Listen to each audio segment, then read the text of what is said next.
Hello बच्चों, स्वागत है आपका हमारे यूट्यूब चैनल पर। आज के इस वीडियो में हम लोग मैथ 2025 का कंप्लीट क्वेश्चन पेपर सॉल्व करेंगे। हम केवल क्वेश्चन पेपर सॉल्व नहीं करेंगे, बल्कि हम अप्रोच भी सीखेंगे कि एग्जाम में अगर हमारे सामने क्वेश्चन आएगा तो हम इसको कैसे सॉल्व करेंगे। तो चलिए वीडियो को स्टार्ट करते हैं। जैसे कि आपको बोर्ड पे पहला प्रश्न दिख रहा होगा कि दो संख्या है ए और बी का एचसीएफ 5 है और एलसीएम 200 है, तो ए और बी का गुणनफल ज्ञात कीजिए। देखिए एग्जाम में ऐसे क्वेश्चन बहुत सारे आते हैं, तो हमें बस एक सिंपल सा फॉर्मूला ये याद रखना है। फॉर्मूला क्या याद रखना है कि जब भी दो संख्याएं दे उनका गुणनफल बराबर होता है एचसीएफ गुणे एलसीएम। तो देखिए हमारा क्या होगा एग्जाम में, हमारा अप्रोच क्या होगा। जैसे ही आपको क्वेश्चन दिखे तो आपके मन में ये ख्याल आना चाहिए कि इसका फॉर्मूला ये होगा। फॉर्मूला लिखना नहीं है, फॉर्मूला दिमाग में होना चाहिए, ये वाला फॉर्मूला। देखिए एग्जाम में बोला है कि आपको ए और बी दिए गए हैं, एचसीएफ 5 है, तो एचसीएफ 5 लिख दीजिए और एलसीएम कितना दे दिया है, 200 दे दिया है, तो एलसीएम 200 हो गया। बस यही पूछा है कि इन दोनों का गुणनफल कितना होगा। हम पूरा गुणा नहीं करेंगे, पांच चौको पांच दूनी कितना होता है 10, 10 और डबल जीरो लगा दीजिए 1000, और ऑप्शन में क्या हो जाएगा बी। बस बी हम गोला पानेंगे, आगे निकल जाएंगे। तो हम क्या करेंगे, अप्रोच हमारा यहाँ पर पूरे क्वेश्चन को लिखने का नहीं होगा बल्कि आंसर लाने का होगा। तो सिंपली ये फॉर्मूला ध्यान रखिएगा और इस तरह से हम बी विकल्प पे टिक करके हम आगे बढ़ जाएंगे। वैसे ही हम क्वेश्चन नंबर सेकेंड पे देख लेते हैं, इसको पहले इरेज कर लेते हैं। ये क्वेश्चन नंबर सेकेंड को अप्रोच हमारा क्या रहेगा इसको करने का। क्वेश्चन नंबर सेकेंड भी देखेंगे तो कुछ ऐसे ही दिख रहा है। 20 और 25 का एलसीएम 100 है। हमको ध्यान रखना है कि दो संख्याएं ए और बी, इनका गुणनफल बराबर होता है एलसीएम गुणे एचसीएफ। ये वाला फॉर्मूला बहुत ज्यादा जरूरी होता है, ठीक है। तो यहाँ पे देखिए आपको दो संख्याएं कौन कौन दिया है, एक 20 दे दिया और एक 25 दे दिया। और फिर आगे हमसे क्या बोल रहा है, हमसे ये बोल रहा है कि इसका एलसीएम 100 है और हमसे बोल रहा है कि इसका एचसीएफ ज्ञात कीजिए। तो सिंपली हम क्या करेंगे, हमको पता है 25 के पहाड़े पे 100 आता है 4 बार में, और 4 से ये कटेगा 5 बार में, तो एचसीएफ आ जाएगा 5। तो ऑप्शन नंबर हम डी लगा करके आगे बढ़ जाएंगे, ठीक है। हम केवल एग्जाम में इतना लाइन लिखेंगे और इतनी लाइन से हम ऑप्शन नंबर डी पे क्लिक करेंगे और आगे बढ़ जाएंगे, ठीक है। हम टाइम को बर्बाद नहीं करेंगे, क्योंकि एग्जाम में कुछ ऐसे क्वेश्चन आते हैं जो बहुत टफ होते हैं और उन पे टाइम देना लाजमी होता है, यानी उन पे टाइम देना हमारे लिए सही है। लेकिन जिन क्वेश्चन को हम टाइम नहीं दे करके जल्दी करेंगे, तो उन क्वेश्चन को भी अगर हम टाइम देंगे तो हमारे लिए बहुत घातक हो जाएगा। तो हम क्या करेंगे, जिन क्वेश्चन को करना बहुत आसान है उनको हम जल्दी जल्दी क्लिक करके आगे बढ़ जाएंगे। तो हम क्वेश्चन नंबर अब आगे बढ़ जाते हैं। क्वेश्चन नंबर 3 पे देख लेते हैं कि क्वेश्चन नंबर हमारा 3 क्या कह रहा है। देखिए यहाँ पे कह रहा है कि 1/x⁻² + 6 बराबर 1/10। इसमें हमको x का मान निकालना है। देखिए ये क्वेश्चन बहुत ही आसान होता है। हम बेसिकली हम क्या करते हैं, क्रॉस मल्टीप्लाई कर देते हैं। तो इसका इसमें गुणा होगा तो 10 और इसका इसमें गुणा होगा तो x² + 6। 6 को इधर भेजेंगे तो ये हो जाएगा 10 माइनस का 6, और 10 माइनस का 6 कितना होता है 4, और इधर हो गया x²। तो कभी भी स्क्वायर इधर आता है तो √4 बराबर x, यानी x बराबर, और ध्यान रखेंगे जब भी स्क्वायर इधर अंडर रूट आकर लगता है तो प्लस माइनस होता है। तो 4 बाहर निकलेगा तो प्लस माइनस का कितना हो जाएगा 2। तो प्लस माइनस का 2 हमें विकल्प नंबर बी में दिख रहा है, तो हम आंसर लगाएंगे, आगे बढ़ेंगे, ठीक है। तो यहाँ पे बस आपको ध्यान क्या रखना है, जब भी स्क्वायर किधर इधर आता है तो हम प्लस माइनस लिखते हैं, क्योंकि यहाँ द्विघात समीकरण है और द्विघात समीकरण के दो शून्यक होते हैं, इसीलिए यहाँ पर हम x की दो वैल्यू निकलेंगी। एक क्या होगा +2 और एक क्या होगा -2। तो ये चीज भी थोड़ी बहुत जानकारी ध्यान रखिएगा। हम बढ़ जाते हैं अगले क्वेश्चन पे, इसको इरेज कर लेते हैं।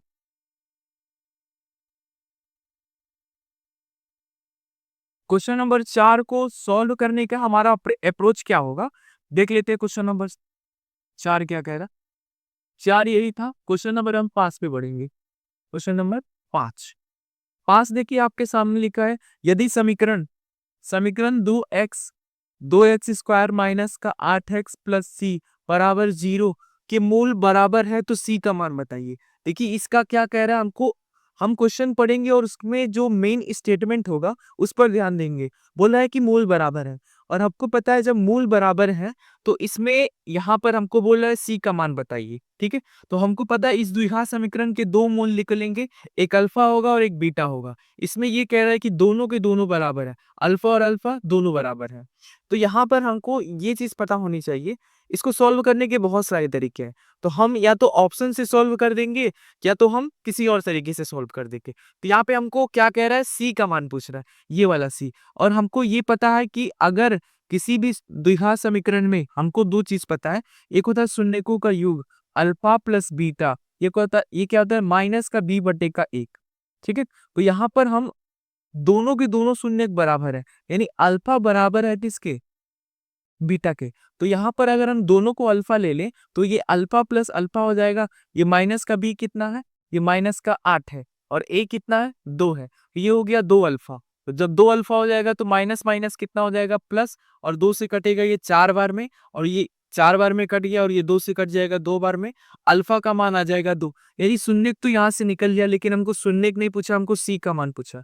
हमको ये पता है शून्यकों का गुणनफल अल्फा इंटू बीटा बराबर क्या होता है, सी बटे का ए। तो यहाँ पर दोनों शून्य बराबर है, यानी ये अल्फा, और दोनों का मान कितना है 2 है। तो ये कितना हो जाएगा 2 गुणे 2 बराबर सी, और ए का मान कितना है 2। तो इसका इधर मल्टीप्लाई हो जाएगा, तो सी बराबर 3 बार 2 यानी 8। तो ऑप्शन नंबर क्या हो जाएगा, यहाँ पे ऑप्शन नंबर डी हमारा क्या हो जाएगा, राइट आंसर हो जाएगा। तो ऐसे प्रश्न को हम ऐसे सॉल्व करेंगे। जब भी हमको शून्य नहीं दिया रहेगा तो हम क्या करेंगे, हम द्विघात समीकरण में शून्यकों के बीच में दो रिश्ते जानते हैं, एक जोड़ का और एक गुणा का। जोड़ में क्या होता है माइनस का बी बटा ए, और गुणा में क्या होता है सी बटे का ए। तो दोनों को लगाएंगे, अप्रोच थोड़ा सा हमारा जल्दी रहेगा, और ध्यान से हम इसको करेंगे, और फिर हम क्या कर लेंगे, सी का मान आसानी से निकाल लेंगे। स्क्रीनशॉट लेना चाहे तो आप ले सकते हैं इसका। हम क्वेश्चन नंबर अगले पे बढ़ जाते हैं, क्वेश्चन नंबर 6 पे। क्वेश्चन का एक अप्रोच आप देखिएगा, बस एग्जाम में हम लोग क्वेश्चन को सॉल्व कैसे करेंगे। क्वेश्चन नंबर 6 पे बढ़ जाते हैं। क्वेश्चन नंबर 6 क्या कह रहा है, देखिए क्वेश्चन नंबर 6 कह रहा है कि यहाँ पर एक्स स्क्वायर माइनस का 3x प्लस का 5, और यहाँ पे हमको दे दिया है a। अब इसमें से बोल दिया है कि इसका एक शून्य, ध्यान रखिएगा इस बहुपद का एक शून्य हमको दो दे दिया है, और फिर हमको क्या पूछ रहा है, a का मान पूछ रहा है। तो हमको पता है कि अगर यह दो इसका शून्यक है तो इसमें इस दो का मान रखने पे इस पूरे बहुपद का मान कितना आना चाहिए, 0। शून्यक का मतलब होता है जीरोस, यानी इस पूरे बहुपद का मान 0 आएगा जब हम x के जगह पे हम 2 रखेंगे। तो बेसिकली हम क्या कर देंगे, x के बराबर हम 2 रख देंगे, और इस पूरे बहुपद को 0 के बराबर कर लेंगे। तो जहाँ x है यहाँ पे 2 का स्क्वायर माइनस 3 गुणे 2 प्लस 5a बराबर 0 कर देंगे। 2 का स्क्वायर 4, 3 का दुगुना 6 प्लस 5a बराबर 0। अब इसको सॉल्व करेंगे तो 6 में से 4 घटाएंगे माइनस का 2, और माइनस का 2 हम डायरेक्ट उधर भेज देते हैं, तो ये हो जाएगा प्लस का 2। तो a बराबर कितना हो जाएगा, 5 इधर आ जाएगा भाग के साथ, तो ये हो जाएगा 2 बटे का a। तो यहाँ पर हमारी a की वैल्यू कितनी निकल जाएगी, 2 बटे का 5, एक नहीं 2 बटे का 5। ऑप्शन नंबर सी हमारा क्या हो जाएगा, राइट आंसर हो जाएगा। तो ऐसे क्वेश्चन को हम लोग ऐसे सॉल्व करेंगे, इस पे भी ध्यान रखिएगा, ठीक है। अब बढ़ जाते हैं हम लोग क्वेश्चन नंबर 6 के बाद क्वेश्चन नंबर 7 पे। इसको इरेज कर लेते हैं, क्वेश्चन नंबर 7 पे बढ़ जाते हैं हम लोग। क्वेश्चन नंबर 7 क्या कह रहा है, इसको इरेज कर दिया है हमने, क्वेश्चन नंबर 7 पे आ जाते हैं। देखिए क्वेश्चन नंबर 7 आपके स्क्रीन पे दिख रहा होगा, लिखा है कि बहुपद बहुपद एक्स स्क्वायर माइनस का 5x प्लस का 6, इसका शून्य निकालना है। देखिए शून्य निकालने के बहुत सारे तरीके हैं, आपको ऑप्शन दिया है, ऑप्शन में से किसी एक का मान क्या कीजिए, इस समीकरण में रखिए और निकाल दीजिए। तो हम क्या यहाँ पर एक ऐसा अप्रोच लगाएंगे जिसे हम शून्य का आसानी से निकाल सकते हैं। देखिए अब अगर आपको किसी एक्स स्क्वायर के सामने कोई संख्या ना दिखे तो सिंपली आप क्या कर दीजिए, यहाँ पर ये 6 है तो हमें बुरा करके 6 लाना है, जोड़ने घटाने पे हमें कितना लाना है, हमें गुणा करने पे 6 लाना है, और जोड़ने घटाने के हमको 5 लाना है। तो यहाँ पर माइनस का 5 लाना है। तो हमको पता है कि यहाँ पर 3 का दुगुना कितना होता है 6, और 3 और 2 कितना होता है 5। यानी इस 5 को हम क्या लिख सकते हैं, माइनस के 5 को माइनस का 3 और माइनस का 2 लिख सकते हैं। तो यहाँ पर हम इस 5x को -3 और -2 में तोड़ेंगे, तो हमें इसका शून्यक निकालना है, तो बस आप इसी का चिन्ह बदल लीजिए। तो इसका चिन्ह बदलेंगे तो +3 और इसका भी चिन्ह बदलेंगे तो ये भी +2। तो इसकी 2 शून्यक निकल जाएंगे, +3 +2। ऑप्शन नंबर क्या हो जाएगा? +3 +2। ऑप्शन नंबर डी हमारा क्या हो जाएगा? करेक्ट आंसर हो जाएगा। तो इस तरह से हमें क्या करेंगे, इस क्वेश्चन को एग्जाम में करेंगे। हम केवल बीच वाली संख्या को तोड़ेंगे 2 भागों में, और 2 भागों में तोड़ करके हम क्या करेंगे, बस चिन्ह बदल करके ऑप्शन में देख लेंगे कि दिया है कि नहीं। जो दिया होगा उसको लगा करके आगे बढ़ जाएंगे। ठीक है। अब हम क्वेश्चन नंबर 7 के बाद क्वेश्चन नंबर 8 पे बढ़ जाते हैं। क्वेश्चन नंबर 8 क्या है? अगर ध्यान से देखेंगे क्वेश्चन नंबर 8, 1 मिनट में क्वेश्चन नंबर 8 दिखा देता हूँ। देखिए क्वेश्चन नंबर 8 हमारे चतुर्थांश पे है। तो यहाँ पे लिखा है कि माइनस का 5,6 किस चतुर्थांश में होंगे। हमने नाइन्थ में या कहीं भी आपने पढ़ा होगा कि टोटल 4 चतुर्थांश होते हैं। एक वाला होता है पहला, और ये दूसरा, और ये तीसरा, और ये चौथा। ठीक है। अब चारों चतुर्थांश में हमको पता है कि एक्स एक्सिस का प्लस वाला होता है और ये वाई एक्सिस का प्लस वाला होता है। यानी दोनों प्लस प्लस मिलके क्या होता है? प्लस। तो इस वाले एक्सिस में एक्स भी प्लस होता है, वाई भी प्लस होता है। इसमें आएंगे तो ये एक्स एक्सिस का माइनस वाला होता है और ये वाई एक्सिस का प्लस। यानी इसमें अगर ध्यान से देखेंगे तो पहले एक्स को लिखा जाता है फिर वाई को। तो यहाँ पर ये क्या हो जाएगा, ये पहले एक्स माइनस होगा फिर ये प्लस होगा, और इसमें क्या होगा, ये भी माइनस और यहाँ पे ये भी माइनस, इसीलिए दोनों माइनस होते हैं। और इसमें वाई क्या होता है? माइनस के साथ होता है, और एक्स क्या होता है? प्लस के साथ, क्योंकि एक्स प्लस है, वाई माइनस के साथ। यानी यहाँ पर आपको पैटर्न समझ में आया होगा। पहले में दोनों प्लस, दूसरे में पहले वाला माइनस दूसरा वाला प्लस, तीसरे में दोनों माइनस, और चौथे में पहला वाला प्लस दूसरा वाला माइनस, पहला वाला एक्स होता है। ठीक है। तो यहाँ पर अगर आप ध्यान से देखेंगे तो पहला वाला एक्स क्या है? माइनस। तो जहाँ पे एक्स माइनस है यानी ये कौन सा चतुर्थांश होगा? दूसरा चतुर्थांश। और ऑप्शन नंबर दूसरा चतुर्थांश कौन है? ऑप्शन नंबर बी है। तो हम बी को लगाएंगे, आगे बढ़ जाएंगे। तो एग्जाम में हमें ये चित्र नहीं बनाना है। एग्जाम में हमारा पैटर्न बस दिमाग में ये रखना है कि पहला प्लस प्लस, दूसरा में माइनस प्लस, दूसरा में जैसे ही माइनस प्लस दिखेगा ये माइनस, ये प्लस है, बी लगाएंगे, आगे बढ़ जाएंगे। तो दूसरा चतुर्थांश हम लोग आगे बढ़ जाएंगे। क्वेश्चन नंबर अब 8 के बाद आ जाता है क्वेश्चन नंबर 9 पे।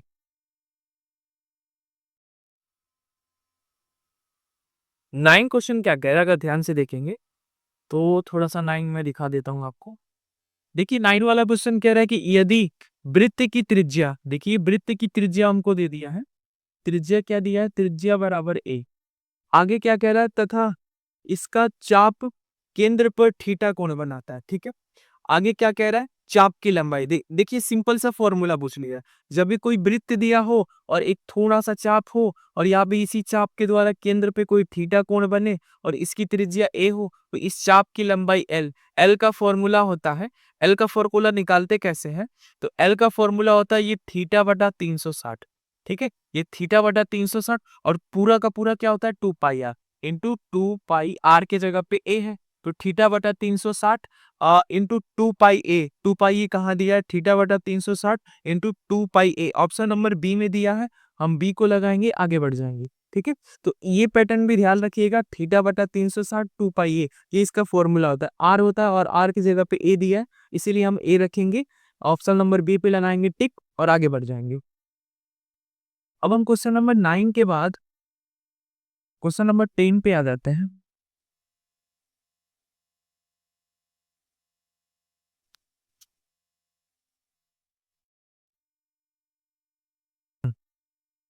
और क्वेश्चन नंबर 10 पे आ जाते हैं हम लोग। थोड़ा सा ध्यान दीजिएगा। क्वेश्चन नंबर 10 क्या कह रहा है? थोड़ा सा मैं ऊपर कर देता हूँ, क्वेश्चन नंबर 10 पे ला देता हूँ। हाँ। क्वेश्चन नंबर 10 कह रहा है कि त्रिभुज एबीसी और डीईएफ दो समरूप त्रिभुज है। और समरूप त्रिभुज क्या होता है? ऐसा त्रिभुज जिसमें भुजा का अनुपात और कोण आपस में बराबर हो, उसको हम समरूप त्रिभुज कहते हैं। तो दो समरूप त्रिभुज हैं। एक का नाम है, दो समरूप त्रिभुज बना लेते हैं।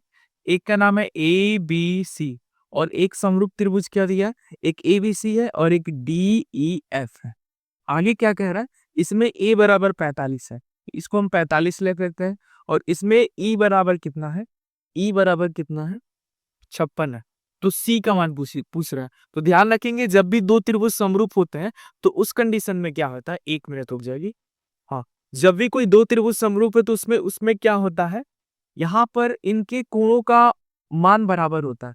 तो अगर ये और ये दोनों समरूप है, अगर ये 45 है तो ये भी कितना होगा 45, और ये 56 है तो ये भी कितना होगा 56। और किसी भी त्रिभुज में तीनों तीनों त्रिभुज का कोण कितना होता है तीनों मिला करके 180। तो यहाँ पे हम इसका मान निकालना है, तो हम क्या करेंगे, इसको इसको जोड़ कर देंगे और उसमें देखेंगे कितना जोड़ना पड़ेगा, 180 हो जाए। तो हम क्या करेंगे, सिंपली इसकी यूनिट डिजिट से पता करेंगे। 6 और 5 कितना होता है 11, तो 11 हो गया। 11 का मतलब 1, हमको यूनिट डिजिट पे चाहिए 0, तो 0 इसमें यानी 9 जोड़ना पड़ेगा। तो वो ऑप्शन ढूंढेंगे जिसमें आखिरी में 9 दिखे, और आखिरी में 9 हमको केवल ऑप्शन नंबर डी में दिख रहा है, तो 79 इसका क्या हो जाएगा, राइट आंसर हो जाएगा। डी ऑप्शन पे लगाएंगे, आगे बढ़ जाएंगे। हम पूरा सोल्व भी नहीं करेंगे, ये नहीं कि इसको इसको जोड़िए और जोड़ करके आप क्या कीजिए, थोड़ा सा इसमें 180 में से घटाइए। तो हम इतना भी लंबा प्रोसेस नहीं करेंगे, हम टेक्निक जानते हैं।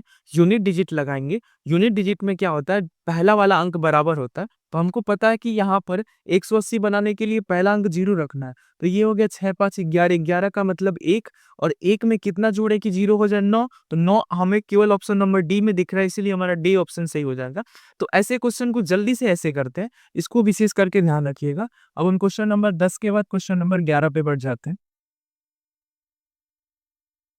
क्वेश्चन नंबर 11 क्या कह रहा है हमारा, देख लीजिए। इसको इरेज करते हैं, क्वेश्चन नंबर 11 पे बढ़ जाते हैं हम लोग।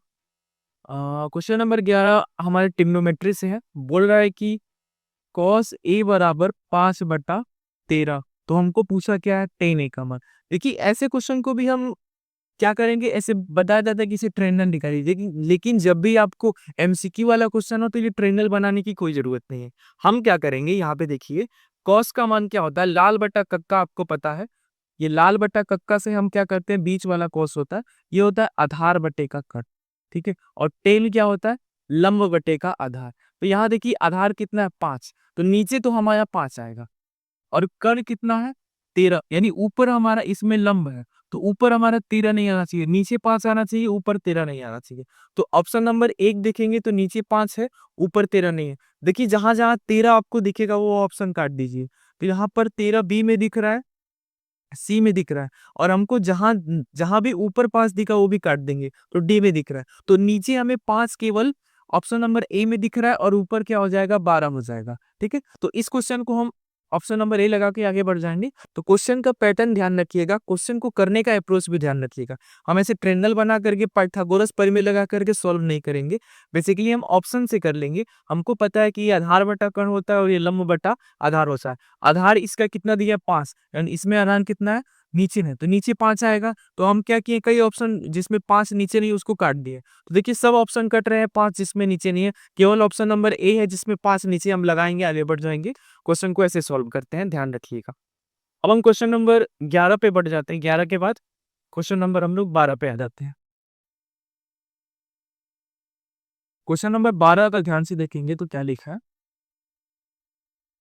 ये देखिए क्वेश्चन नंबर 12।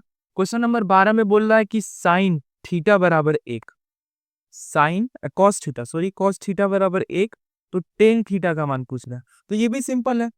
अगर इसमें अगर ध्यान देखेंगे तो कॉस किस थीटा, कॉस का मान कब 1 होता है, तो हमको पता है साइन 0 का मान 0 होता है, और कॉस 0 का मान कितना होता है 90, जी कॉस 0 का मान कितना होता है 1 होता है, ठीक है।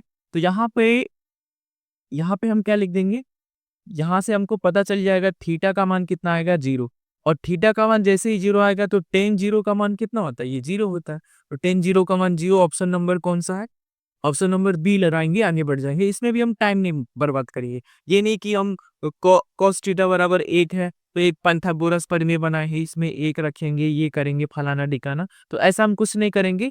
हम क्या करेंगे, अपना बेसिक अप्रोच अपनाएंगे। हमको जो लॉजिक दिया उस लॉजिक के अनुसार हम क्वेश्चन का आंसर निकालेंगे, आगे बढ़ेंगे, टाइम को बर्बाद नहीं करेंगे।